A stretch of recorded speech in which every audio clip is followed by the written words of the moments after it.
Sinasabi sa Biblia na tayong mga anak ng Diyos ay dapat humarap sa ating mga kaaway ng may pagtatagumpay. Hindi may takot sa gitna ng pag-uusig o sa gitna ng pag-atake.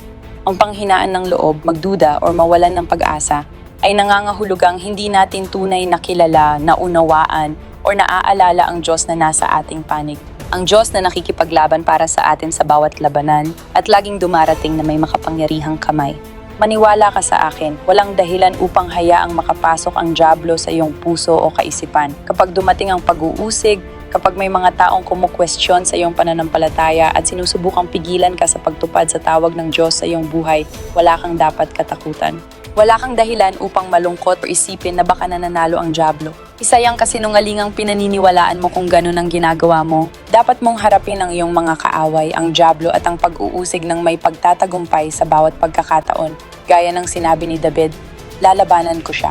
Ang Diyos na kasama ko nang ako'y lumaban sa mga leon, siya rin ang kasama ko ngayon. Mas malaki nga si Goliath, ngunit alam ko na sasamahan pa rin ako ng Diyos. At nakita natin si David na buong tapang na hinarap si Goliath. Ganyan din ang nais ng Diyos para sa iyo, na magkaroon ka ng ganitong pag-uugali at kumpiyansa bilang isang tunay na nagtatagumpay.